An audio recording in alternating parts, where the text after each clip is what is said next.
Ya. Itu kalau yang masalah kawin muda, Ya. terus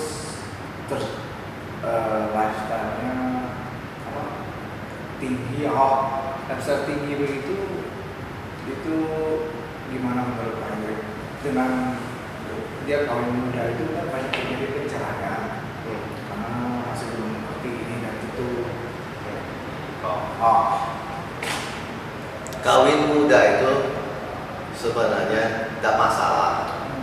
Ya, jadi masalah itu orang itu belum dewasa, apalagi suka boros dengan hidup yang berlebihan, padahal mungkin penghasilannya tidak bisa seimbang dengan pengeluarannya.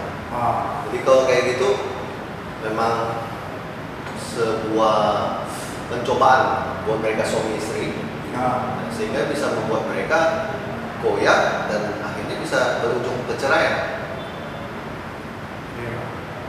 Apalagi ditambah dengan situasi resesi, corona seperti sekarang, tambah berat. Jadi makanya penting anak muda begitu yang masih dalam pernikahan 1-2 tahun, apalagi usianya masih muda itu, mereka harus dibina di gereja. Kalau gereja tidak mau membina, harusnya mereka bilang sama gembala bahwa saya perlu dibina. Kalau dibina kan nanti imannya itu akan membentuknya lebih dewasa. Namanya kan orang masih belum pengalaman. Ya. Kalau gereja membiarkan orang begitu, nanti bakal terjadi banyak perceraian.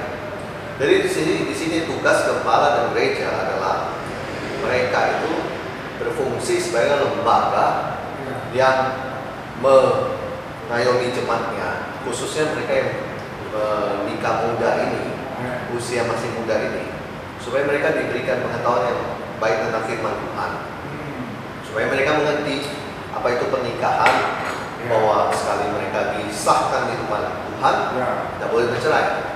Nah, kalau soal perbedaan, terus lifestyle berlebihan atau apa, ya dengan nasihat-nasihat dari firman Tuhan, mereka akan semakin dibuat mengerti. Kalau memang kondisi keadaannya kurang ekonominya, maka mungkin pasangan muda ini harus mencoba untuk berpikir mereka harus menyesuaikan keadaan seperti itu. Jadi jangan terpengaruh terlalu besar oleh dunia, tapi ya itu secukupnya sesuai dengan Tuhan. Kebutuhan apa didahulukan dulu. Kalau untuk menjaga lifestyle ya berat, jadi keteteran akhir-akhir dengan perkawinan. Benar-benar. Memang? Ya.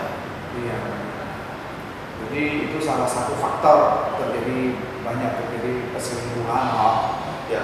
Orang kalau berpikir dia tidak cukup, ada pria atau wanita yang lain yang kenal bisa menyediakan uang yang diperlukan, maka besar kemungkinan dia terselingkuh. Apalagi dia sudah berpikir tentang kebutuhan, tidak berpikir takut akan Tuhan. Gimana Pak? Iya, mereka akhirnya nggak tahan juga dengan tekanan hidup, jadi pengen yang sesuatu yang kadang lifestyle itulah.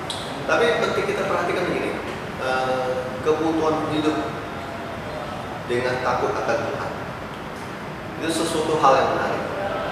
Maksud saya begini, kalau orang takut akan Tuhan, kebutuhan hidupnya pun mendesak dia. Tetap satu hal, dia harus punya sikap mementingkan Tuhan. Jadi dia harus takut pada Tuhan dulu, baru pertolongan akan diberikan. Berbeda dengan orang kalau hanya memikirkan kedagingan, dia tidak memikirkan takut akan Tuhan, tapi dia lebih mementingkan keinginan dagingnya, yaitu kebutuhan hidup, kebutuhan ingin dipenuhi, lifestyle dan sebagainya.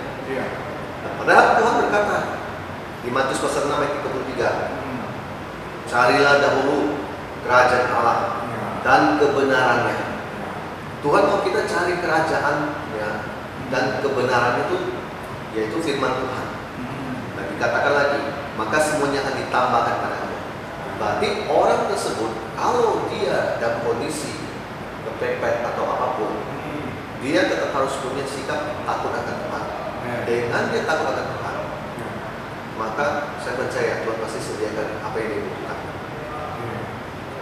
Tapi kita balik lagi, kalau misalnya dari gereja bilang tidak ada konseling waktu sebelum kawin, sudah ada, mereka sudah dikonseling dulu sebelum kawin, sudah dibimbing.